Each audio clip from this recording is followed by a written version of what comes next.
Money isn't real. Doesn't matter. It only seems like it does.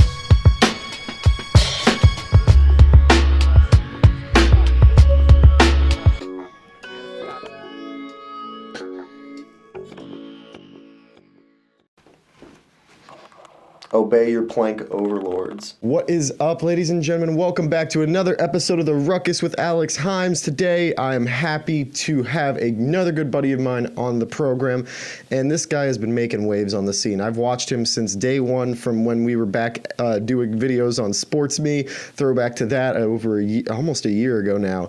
And here we are today. It's February, almost, well, not even anymore. It's March of 2019.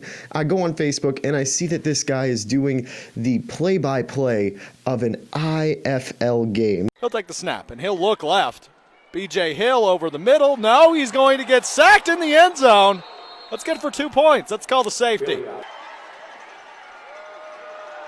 A quick handoff and space. Breaks a tackle from Powell and brings it all the way in. He'll drop back here on third down. Thrown to the end zone. Caught. Touchdown. Blizzard touchdown. First of the year. 1 for 15. Here's the snap now to Ziemba. Flat to Lally. It looks like he will get in, remain the quarterback. He'll take the snap, look left initially. Now he's looking way downfield. B.J. Hill wide open. Touchdown, Blizzard. And there he is again. Oh, it's a fake, and Ziemba will rush it in. He even faked me out. All by himself back there. He takes the snap. Looks over the middle. Heavy pressure. The ankle was picked. He's still got space and time up the right sideline. A hurdle for a touchdown. Read again to Lally. He's up and in for the touchdown. Another touchdown to make this a 36-14 game. 3 yards behind the center. Footman takes it back. Heavy pressure into the end zone, and it's caught for a touchdown. Here's Reed. He'll hand it. Oh, he'll fake a handoff to Lally, who got decked in the backfield, but Reed will go to the end zone anyway. Here comes the handoff to Jabri Lally. He reaches for the end zone, and it's called a touchdown. Well, that'll do it from Green Bay. Your final score, 51-21. This good buddy of mine has the freaking coolest voice in the business, people. Don't be surprised if you see him doing NFL play-by-play when we're older, all right? And this man's name is Alex Strouf. Alex, welcome to the show, man. Well, Alex, thanks for buttering me up. That was really nice. Thanks for having me. Always happy to have a chat with you. Yeah, man, it's crazy to see. Like we talked briefly at the start of last year when we were doing Sports Me stuff, and then we got to really talking and knowing each other last 2 months or so, I'd say, at the start of this year. And here you are now. You're doing game by game reporting, How crazy is it just to see where, all right, from me being outside, I'm sure it's crazy to you being the person right in the dead center of it, but right. Going from where you were to where you are now in that short period of time, let me tell you, man, from first ESPN's First Take Your Take being on there to doing play-by-play reporting, it's night and day, man. I'm so happy to see that this is where things are going for you right now. That's how I want to start this off. Well, I appreciate that, man. Yeah, it's always, and you know this as well as I do. It's always a constant grind, no matter where you are, and you do a little bit of both, in front of the camera, behind the camera, editing, whatever. I mean, it is a constant grind, and it's constant growth, and it's just like as if you're playing a sport. It's constant reps, and that's how you get better, is developing and practicing, etc. If it's sitting in front of your television and muting the game and doing the play-by-play of a Sunday night football game, I mean, that's how I started when I was 8 years old. I mean, I've always known I wanted to do something like this. So, yeah, I mean, as a 20-year-old college kid, I mean, obviously it's awesome to be the youngest voice in the IFL and to kind of gain traction after only one game with the following is super cool. Even in a smaller league, it's still awesome publicity. I mean, it still has a following, but I mean, in comparison to the NFL, obviously, not quite that mass size. But no, it's still really, really cool. I mean, I'm honored to have every opportunity I get, and to get the call to do this. I mean, that was one of the biggest moments, if not the biggest moment of my short career, rather, but definitely one of the biggest of the career so far. The very beginnings of this long career with a high trajectory. So I got to ask, man, people have their connections. That's how they get involved in X industries. I didn't know that you were connected to the IFL. Now, I don't know what the connection might be, but I just got to know, how did this whole thing start? How did you end up getting connected and find the IFL? So it's going to be a little bit of cliche and a little bit of I'm lucky as hell. So I actually covered the Green Bay Blizzard have been around for quite some time. I mean, I remember going to the games as a kid. I'm from Green Bay. Yeah, they were founded in 03, right? Yeah, a long time ago, about 15 years ago, 16 years ago, whatever that was. I think it was 03. I think you're right. Good research. Good job on it. They've bounced around different leagues. They've been in the IFL since I believe its inception in 2013. They were in the AF2. And I went to the games with my dad and my brother when I was younger. And then when I started getting into media, I founded a website called All Wisconsin Athletics. And I was credentialed with the team at 15 years old. So I literally had my parents drop me off at the game to go cover it and interview players and write about it. I stopped covering it when the site ultimately shut down operation back. I was 16 or 17. So it's been 3 or 4 years since, or I think probably 4 or 5 years actually, since I've covered the team. And you know what? Here's the cliche part. At the beginning of the year, I made it my goal to just pursue. My word of the year was pursuit, and that is just pursue any opportunity. That's the truth. So about a couple days into the new year, maybe I want to say January 4th through 6th, somewhere in that range. It was the first week of the new year. I just shot an email to the general email contact of Blizzard and said, hey, here's my demo reel. I'm a local kid. I think I'm pretty good at what I do, and I was wondering if you had any openings. And I got an email back in about 4 minutes and said, hey, are you available for an interview on Friday? So there's the part where I'm lucky as hell. So Friday came, I went and sat down with the two guys, Joe Carlson and Ryan Hobson, two of the front office people with the Green Bay Blizzard. And we talked for about 40 minutes. And at the end of the 40 minutes, they go, okay, yeah, you're perfect for this job. Here's what we're going to offer you. And here's kind of the little twist, almost nostalgia for me. I'm paired up on color commentary with a 15-year-old kid, a high school kid who's enjoyed the Blizzard for the last couple of years. He's helped them out from an intern aspect before. So a kid that doesn't have his driver's license is doing color commentary next to me. So funny how things work out, right? Yeah, exactly. It's the circle of life, I guess, in a sense. So no, it was neat, and like I said, I've only got one game under my belt, but I mean, definitely an awesome opportunity so far. So this job seems like it's the start of like a super big career move for you. Like as you mentioned, you want to just make this year the year pursuit. I get that from a personal perspective. We're all trying to grind. Everyone, including a shout out to the guys from the MegaCast group on Facebook. Those guys are all about grinding, putting work out there, and making sure that it's seen by the masses and trying to get things going. And I got to tell you, like as someone that's watched your stuff for a while, and it's like very much reflected by the response that you personally get, is you have the voice for game for color commentary. You have the voice for play-by-play. Like this is a fan-involved sport, and fans, I can tell, are receptive to how you describe the game, the way you express certain plays, the way you articulate the game. So with that said, like what's been your favorite part so far of having this experience? Of having this gig, particularly, I think again, it's just the way things are run in the IFL, and I'm not just saying this because I'm a part of the league now. It's really not that at all. I mean, I really like how they do it. All their games are streamed live on Facebook, on YouTube rather, which I think is really cool. So you don't have to pay a subscription. You don't if you're not there.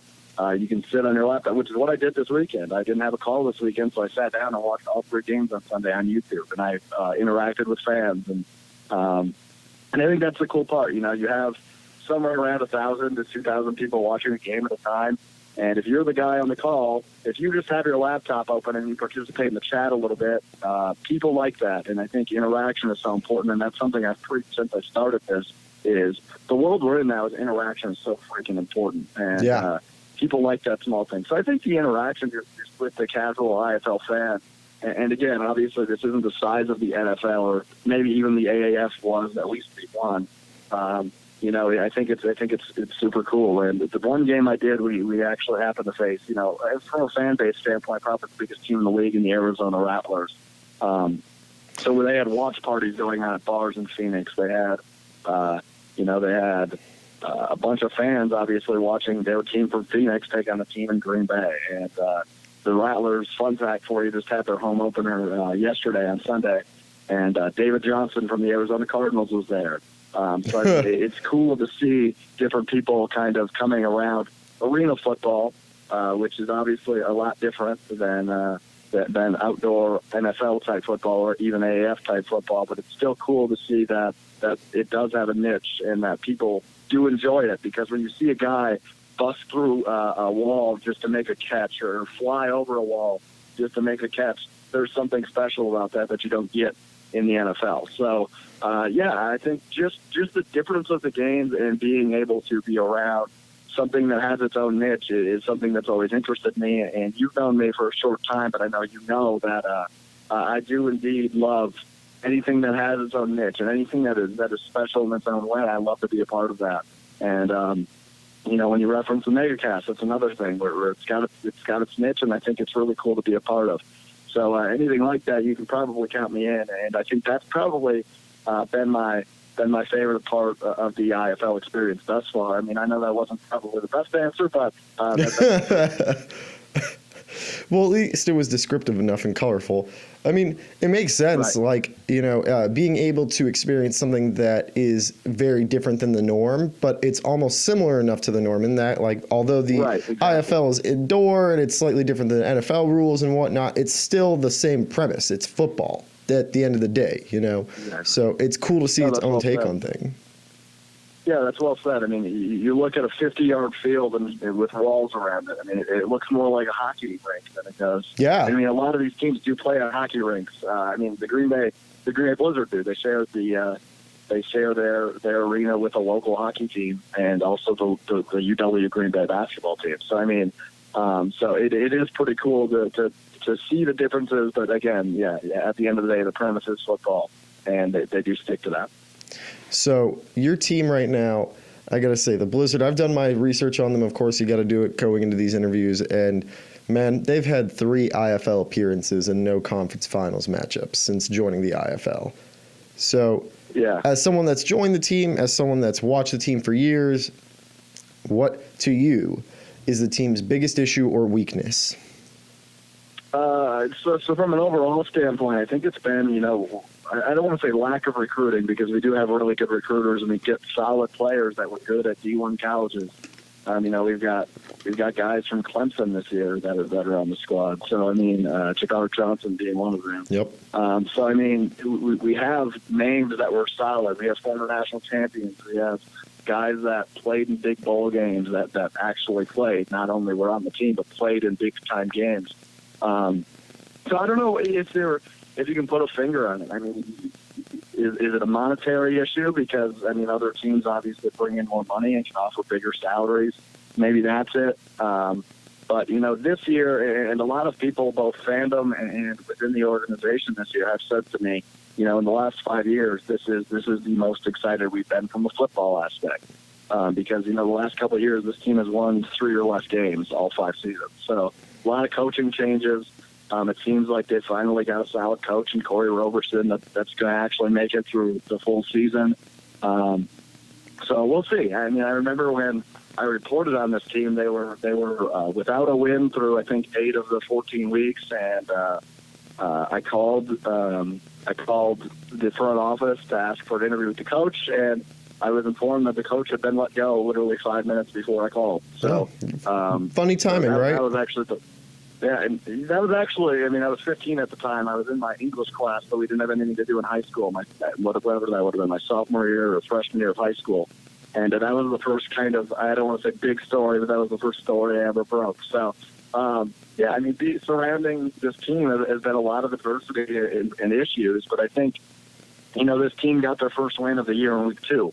So that was just on Friday that this team got their first win of the year, and it was in March, which is has been incredibly uncommon for this team. So hopefully they can keep the momentum going. Obviously, they had a tough week 1 draw against a really tough Arizona team, but we'll see. I can't place my finger on any particular issues this season, because obviously the majority is a brand new team. The coaching staff's in the first new season. So we will see. At this point, I don't see any huge issues, but overall, I think from the long-term aspect, it's been both coaching. It's been obviously recruiting isn't easy in regards to the problems I alluded to a minute ago. So again, we'll see as the season winds on. I think this might be a new year. And I was reading some of the YouTube chats I mentioned earlier yesterday, and people are already concluding that the Blizzard could very well be a playoff team this year, which would be huge both for the community aspect and the team aspect, just to get some momentum behind them. All right, then this leads me to what would be the most obvious final question for you. So, team's already 1-1 this season. Like you said, they got their first win, and that makes a big difference. It's important. Well, yep. What do you think is going to be if you're going to get out your crystal ball, dust it off, look inside, and say, tell me how many wins that my team is going to get? What's the record by the end of the season?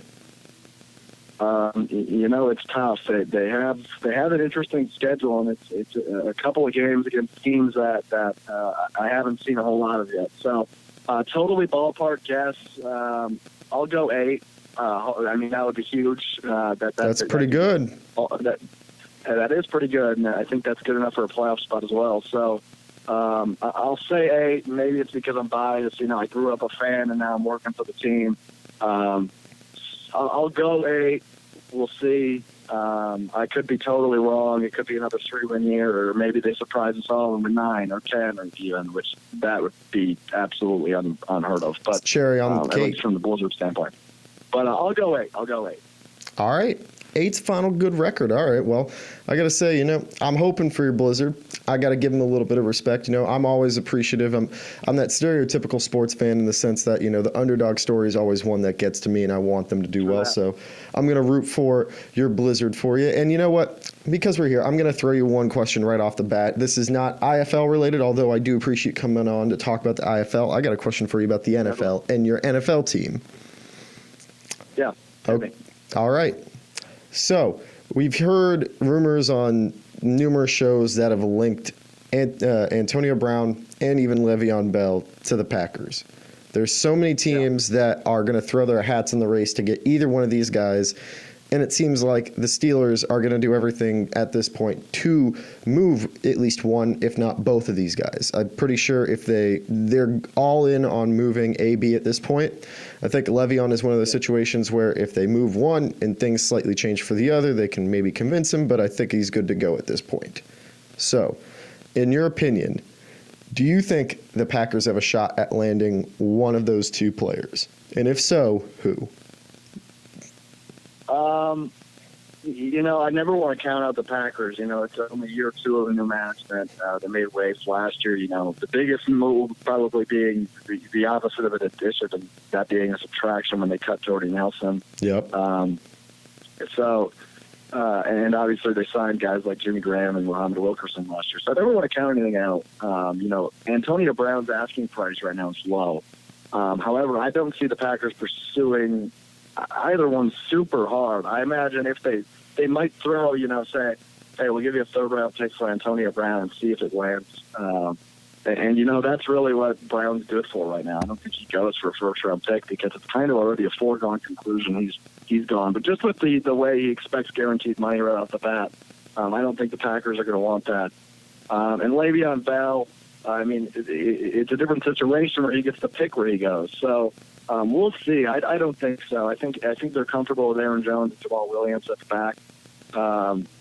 And obviously they already have a number 1 guy, Devontae Adams, at wideout. So I don't think it's the number 1 priority. I think a guy like Landon Collins is more of a priority for the Packers right now. I agree with you. My confidence. I agree with you on all this. Right. Yeah, so my confidence, on a scale from 1 to 10 of them getting either one of those guys, I'd go with a 3 or a 4. I'm not super confident, but I'm also not entirely pessimistic. I think it's totally realistic that they land one of the 2 guys. They seem like a team that could definitely use any firepower they could because Aaron Rodgers is entering the decline. Yep. Well, he's already in the decline. So we'll see. See, that's the thing. I keep seeing news reports, all right? And this goes back to what everyone in the media talks about, that the media helps to create these like narratives and these stories of linking players to X teams, and then hopefully it turns into something, but it never actually moved farther than being a news story or a hypothetical fantasy idea, right? Like, we hear about the concept of them landing one of the two of those guys. I hear it all the time through Stephen A. Smith's mouth on First Take. I hear it on his show. I hear it on numerous other shows. And it's like, you know, they're, in particular with the Packers, the only reason they have to try and go after one of those guys is to say to Aaron Rodgers, like, hey, look, we got you a big name star, someone that is known in the league, someone that is respected, and you can do something with them. But other than that, you know, the Packers, like you mentioned, are pretty set. Like, if there's anything to focus on, to go after and really spend your money on and go after grade A talent, it's other positions, because wideout's already set, back's already set. You know, you want to start bolstering things in other areas so that Rodgers, like you mentioned, who is on the decline, whether it's because of the injury aspect of things or age or a mixture of both, which I think it is. You know, it's... Yeah, I think I'm with you on the mixture of both, definitely. Yeah, no, you're making a good point. It's other positions are needy. I mean, two young running backs, one of which I think he led the league in yards per carry, and Aaron Jones. Yeah. Devontae Adams is coming off the best year of his career, and they've got two guys they drafted last year, and some fun names, Equinemius St. Brown being one of them. That's a fun name. And Marquez Valdez-Scantling, the other one. So you said that better than I think could. They're okay at the wideout position. They could make one acquisition. I think they could pick up a guy. You know, John Ross from the Bengals seems like he's on the table. They need a guy to fit in a flex, because it seems like Randall Cobb will be walking at this point. So they could use another flex guy. But other than that, you know, offensively, built through the draft right now. I mean, Robert Tonyan, who was the third string or even fourth string tight end last year, has been working with George Kittle of the 49ers to see how he can become, you know, a record-breaking tight end. Somehow that man did it.